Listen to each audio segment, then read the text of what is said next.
Dalail and Nubuwwah was very important, but another miracle is all of his incredible statements about the end of time. Incredible, I say incredible, but they're credible for us. We believe them. They might be incredible for other people.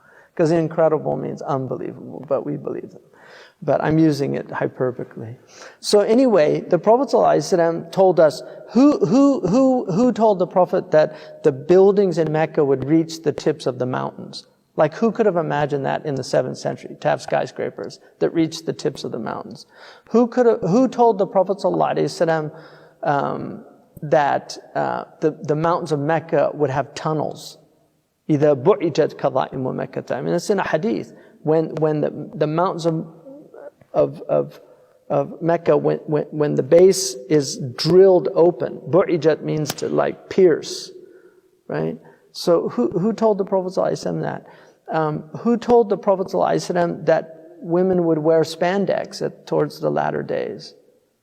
Because they didn't understand that hadith, kasiyatun ariyat, dressed and undressed at the same time. We understand that, unfortunately, right? I mean, we understand that. But who would have understood that in the 7th century Arabia? Read the tafsir, they didn't understand it. They're like, how could you be dressed and naked at the same time? So they said things like, kasiyat fi dunya, ariyat fil akhirah. Everybody's ariyat fil akhirah on the Day of Judgment. We now know what that means. The Prophet ﷺ said that people would walk in marketplaces, badiyatul afkhad, with their thighs bare. Civilized people never do that. Primitive people don't create marketplaces. Primitive people barter. You know, they live they don't have marketplaces. That's the difference between civilized, one of the differences between civilized and, so he's talking about people in aswaq, in malls, walking with shorts on. Who told the Prophet ﷺ? I mean, there's so many things that he said. Who told him that destitute Bedouin would be vying with one another to build tall buildings in the Arabian desert? Who told him that all this money would come to the Arabian Peninsula? Who told him that the Arabian Peninsula would be turned into gardens and have green, I mean, it was desert. Like, now you go and you can see these amazing gardens. I mean, they actually have skiing in Dubai. Like, they have snow. So all these things, I mean, the Prophet ﷺ, he told all these things, and I'm just like, you read the signs of the end of time, and you're like, it's not like Nostradamus, you know, where it has to be interpreted. These are like clear signs. I mean, the Prophet ﷺ said that children, he said, al-mataru sayakunu qayda. Like, rain would be acidic. Qayd means to burn. Who told him about acid rain? And then who told him, sallallahu alayhi wasallam, about, I mean, we know, I'm just saying rhetorically, you know, that these for us, these are all signs. He said, وَالْوَلَدُ غَيْذَ, the child would be filled with rage. Children would be filled with rage. It's amazing. And he said, يَفِيضُ اللِّئَامُ فَيْضَ وَيَغِيظُ الْكِرَامُ غَيْظ. He said that the low people would be everywhere. And he said noble people would diminish. They would just begin to disappear.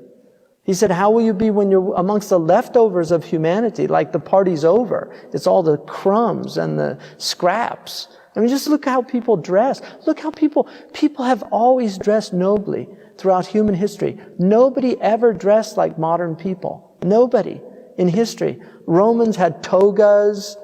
You know, the Persians had their robes.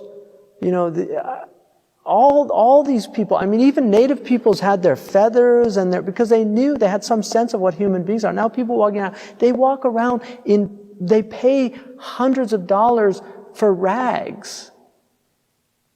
They pay hundreds of dollars for rags. What's happened to human beings? That this is their state.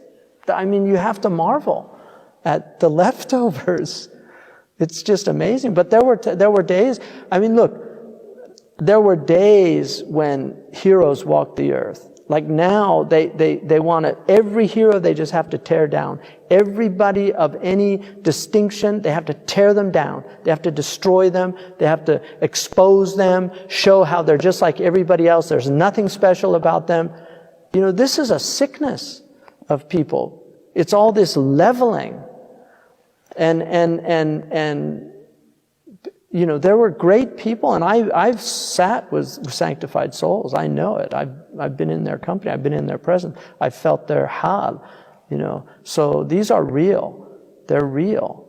And the awliya are real. The people of Allah are real. And the lovers of the Prophet ﷺ, they know what they have, and they know what they have in their hearts. And the people that don't have that, they don't know. But Abu Hanifa said, if kings knew what we had, they would send their armies to take it from us.